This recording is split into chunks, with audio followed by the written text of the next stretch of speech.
You are looking at the second most expensive appliance in your house, and right now it is set to a temperature the manufacturer refuses to print on the dial. Go look at your water heater. See that gas valve at the bottom? The one with the letters A, B, C and a symbol that says VAC? The VAC setting is vacation mode, and it does not do what you think. It does not turn the heater off. It drops the water to exactly 50 degrees, cold enough to stop burning gas, warm enough to prevent your pipes from freezing in winter, and cold enough to stop a deadly bacteria from colonizing your tank while you're gone. I will show you what each letter on that dial actually means in real degrees, why your installer almost certainly left it on the most expensive setting, and the hidden part inside your tank that decides whether your water heater lasts 8 years or 20. None of this is in the manual. Let's start with the dial, because this is where the money is. That knob does not say 120, 130, 140. It says A, B, C. The manufacturer uses letters instead of numbers for one reason: liability. If they printed 140 degrees on the dial and your thermostat drifted even 5 degrees hotter, they could be sued. So they give you letters. A is approximately 120 degrees. B is approximately 130. C is approximately 140. Your installer almost certainly left it on C. At 140 degrees, tap water can cause a third-degree burn on a child's skin in under 3 seconds. The Department of Energy recommends 120. Turning that dial from C to A reduces your water heating bill by 6 to 10% immediately. It is not a guess, it is thermodynamics. Every degree above 120 costs you roughly 3 to 5% more energy because heat loss through the tank walls accelerates as the temperature difference between the water inside and the air outside grows wider. You are paying to heat water, and then paying again to lose that heat into your basement. Set it to A, run the tap for 2 minutes, and check with a kitchen thermometer. If it reads between 115 and 123, you're in the safe zone. Adjust one letter at a time and wait 2 hours between changes. The tank takes that long to stabilize. Now, what about VES? Here is where most people get it dangerously wrong. Vacation mode sets the thermostat to approximately 50 degrees Fahrenheit. Why 50 and not off? Because Legionella, the bacteria responsible for Legionnaire's disease, thrives in stagnant water between 68 and 120 degrees. If you turn your water heater completely off and leave for a week in summer, the water in that tank slowly drifts up to room temperature, which is 68 to 75 degrees. You just built an incubator. When you come home and flip it back on, that bacteria does not instantly die.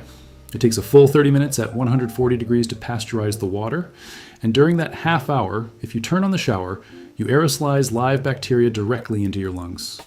Vac mode at 50 degrees keeps the water below the growth range entirely. It is the safe setting. And in winter, 50 degrees keeps the water above freezing, so your pipes do not burst while you're gone. It costs about $1 a week to maintain versus $8 a week at normal operating temperature. Over a typical year of trips, that is $40 to $60 saved, just from using a vac instead of leaving it on C. But the real savings are still hidden deeper. Stay with me, because this next part is where your water heater either protects itself or destroys itself, and it depends on a part almost nobody knows exists. Inside every tank water heater, suspended directly in the water, there is a 3-foot metal rod hanging from the top of the tank. It is called a sacrificial anode, and it is the only reason your tank has not rusted from the inside out. The anode is made of magnesium or aluminum, and it corrodes on purpose. It sacrifices itself so the steel lining of the tank does not. Here is the problem. This rod typically burns out in 3 to 5 years. Once it is consumed, the water starts eating the steel. Within 2 or 3 years after that, the tank fails. You come home to a flooded basement and a $2,000 replacement bill. But if you pull that rod and replace it every 4 years, a $15 magnesium rod and a socket wrench, the same tank can last 20 years.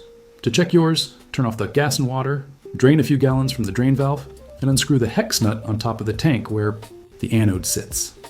If you can see more than 6 inches of bare steel core wire exposed, the rod is dead and your tank is next. There is also a titanium-powered anode rod that never corrodes at all. It uses a small electrical current to protect the tank indefinitely, and it eliminates the rotten egg smell that plagues about 15% of water heaters. That smell is sulfur-reducing bacteria reacting with your magnesium rod, and the powered anode shuts it down within 24 hours. It costs about $40, and it outlasts the tank. There's a second hidden failure inside your water heater that is quietly stealing your hot water every single day. It is called the dip tube. This is a plastic pipe that runs from the cold water inlet at the top of the tank straight down to the bottom. Its job is to deliver cold water to the base, so the hot water at the top stays undisturbed and ready to flow out. But dip tubes, manufactured between 1993 and 2003 by a single supplier, were made with a defective plastic that disintegrates in hot water. If your house was built or plumbed during that decade, the dip tube may have crumbled into hundreds of small plastic fragments. Cold water now dumps directly at the top of the tank, mixing with your hot water before it leaves. The symptom is unmistakable. You get 30 seconds of hot water in the shower, then it turns lukewarm, even though the tank is still set to C. You might even see small white or blue plastic chips trapped in your faucet aerators. Plumbers love this call because the homeowner assumes the whole heater is dead and pays for a replacement. A new dip tube costs $12 and takes 20 minutes to swap from the top of the tank. A new water heater costs $2,000. There's one more thief in your utility bill, and it is the quietest one: sediment. If you live anywhere with hard water, and most of North America does, calcium and minerals settle at the bottom of your tank every time it heats. Over 2 or 3 years, that sediment hardens into a crust that can be an inch thick.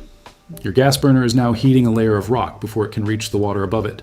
The tank runs longer, burns more gas, and the burner itself overheats, which is where that popping and rumbling sound comes from that people assume is just the water heater being normal. It is not normal. It is your tank struggling against its own geology. Flushing the sediment once a year with a garden hose hooked to the drain valve at the bottom takes 15 minutes and restores full heat transfer. Connect the hose, run it outside or to a floor drain, open the valve with the gas turned off, and let it run until the water comes out clear. Skip this, and you're paying more every single month for the same shower. There's one final thing on your water heater you should know about, and it might save your house. On the side of the tank, near the top, there's a small brass valve with a metal lever on it. That is the temperature and pressure relief valve, and it is the only thing standing between your water heater and a catastrophic explosion. If the thermostat fails and the burner keeps running, the water inside can flash to steam and the pressure will blow the tank through your roof. Test it once a year. Put a bucket under the discharge pipe and flip the lever for 3 seconds. If water flows freely and stops when you release it, the valve is alive. If nothing happens, or if it drips afterward and will not seal, replace it immediately. It is a $20 part that prevents a catastrophe. The full picture looks like this. Your installer set the dial to C because that prevents complaint calls about not enough hot water. The anode rod was never mentioned because it is cheaper for the industry to sell you a new tank every 8 years than to tell you about a $15 maintenance part. The VAC setting exists because the manufacturer knows that turning the heater fully off risks frozen pipes in winter and bacterial growth in summer, both liability problems they wanted to avoid. They built the safe setting into the dial, they just never explained it. You now have the full map. If you are going to check your anode rod after this, hit the like button and share this with someone whose water heater is still set to C. Take care, and I will see you in the next one.